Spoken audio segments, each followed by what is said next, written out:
We are back on Morning Line. Thanks for joining us on this Tuesday. Bob Mendes and Steve Glover are with us, both Metro Councilmen at large, getting ready for the new mayor about to take office, be sworn in this weekend, and then the task at hand, probably job one for everyone, will be addressing the Metro budget situation, spending, and all of that. We've got the phone lines open. We're also streaming live on Facebook at newschannel5.com. If you want to put a comment there, I'd be glad to mention it to them and see what they think. But let's go next to Ann. Ann, good morning. Hi, Ann. Good morning. The September 11th and 18th, the Community Oversight Board met and our leaders failed to show up at either one of those meetings. October 2nd is another vital meeting, and I extended an invitation to both of you men last Thursday via your voice messages. I'm not sure if you got either one of those messages, but I extended the message to all at-large members because it is vital to our city that the Community Oversight Board have our backing. Will either one of you gentlemen be at the October 2nd meeting? And if not, why? Because our voters voted in the Community Oversight Board, our leaders are not showing up, and it is going to fall on our councilmen, especially our council at-large members, to show these people that we voted onto the Community Oversight Board that they have our backing. So I would like your comments. I would like to know if you got the messages for the October 2nd. As a matter of fact, the council office requested me to forward all future meeting calendars, and they will be getting those calendars from now on. So I'd like your opinion on that. Thanks, Ann. So I appreciate Ann's call. I've actually attended the last two Community Oversight Board meetings. I've been in touch with, I think I've talked personally to 4 of the board members over the last couple of weeks, and I plan on attending that meeting. I did get her voicemail too. I think this is critically important. I was, I think, the only non-minority member of the council that came out in favor of the referendum. And it's really important that we get this right. I've been very public in criticizing Chief Anderson for fundamentally failing to embrace the board.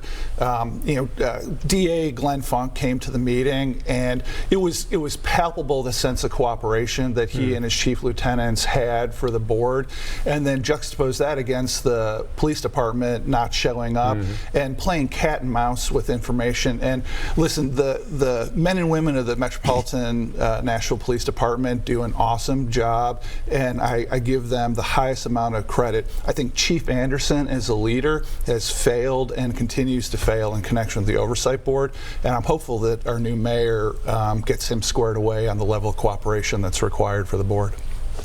From my standpoint, what I'll say is this. Yes, I got the voicemail as well. The difference between Councilman Mendes and myself is I was running in the runoff, and so frankly I needed to decompress because it was pretty intense for the last several months. And so therefore I've not responded to that. What I will say is if we're going to start talking about what the voters say, the voters said don't touch the fairgrounds, but yet we did.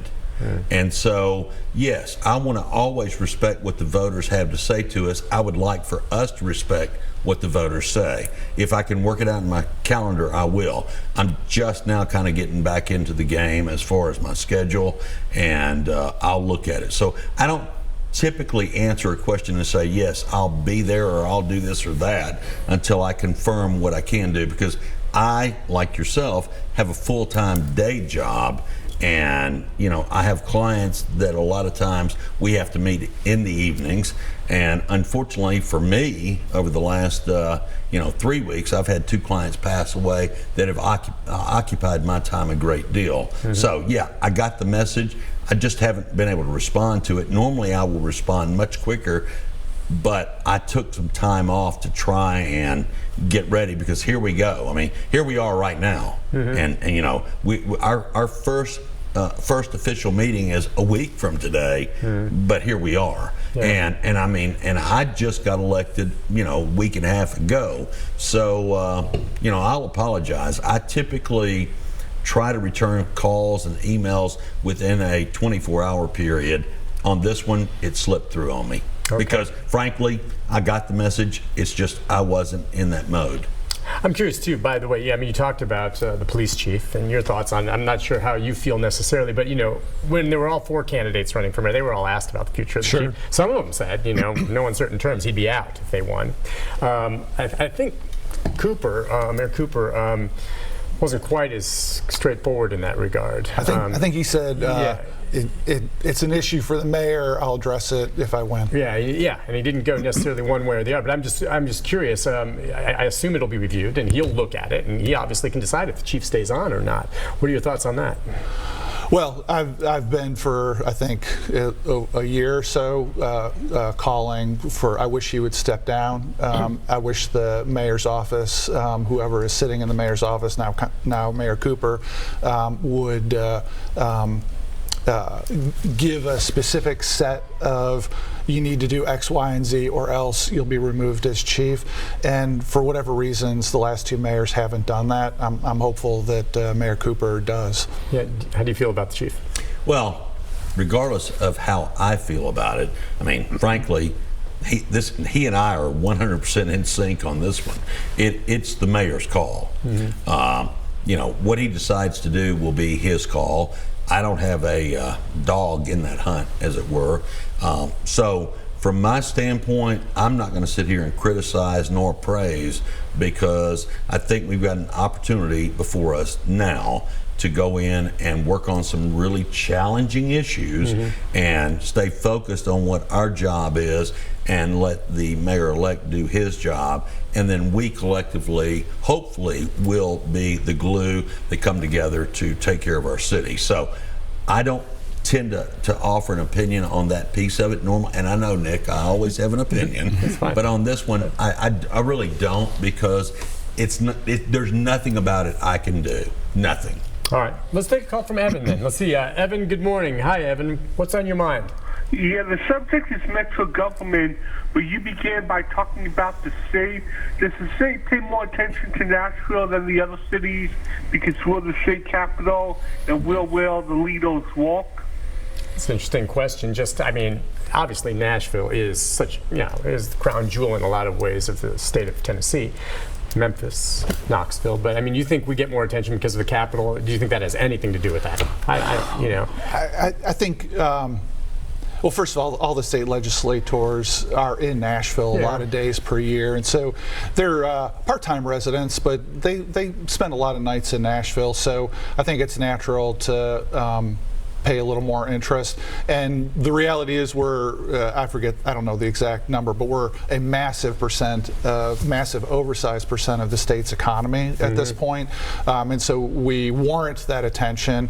And then you get the philosophical, ideological differences where we're the bluish dot in a very red sea, and so we view the world differently. The majority of Nashvillians wish that the state would leave us alone more on social issues, and I know there's a significant sentiment at the state legislature that, thank God, they're there holding us back from our craziest ideas, because otherwise, we'd drive the city off a cliff. And there should be room for common ground. I know on short-term rentals, for example, we didn't get our entire bill preempted. It was just partially, and that was about common ground on protecting neighborhoods.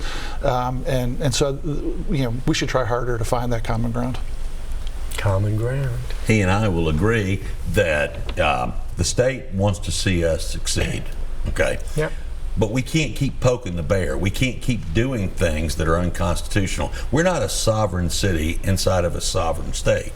And so therefore, I think we need to understand what our role is and how it all operates, and operate within the guidelines. It's very clear what we can and cannot do.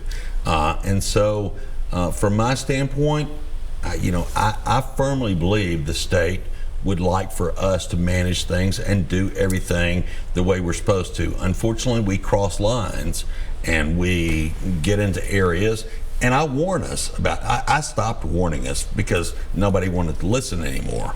And but when we cross lines, I don't know how we expect it's not going to happen. Do they pay attention to the rest of the state? Yes, because I was on the Board of Education, and I'll tell you, if one of the school systems was not operating properly, they would come in with the same wrath they came in to Nashville on as far as trying to take care of our kids. Now, so I do believe they look at every city, every municipality, every county, and they evaluate it. That's one reason I think we got the letter from the comptroller.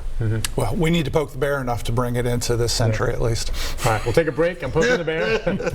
We'll be back. Our final segment with our guests. More of your calls, or if you have comments on Facebook, newschannel5.com if you want to comment there. We'll be back with more right after this.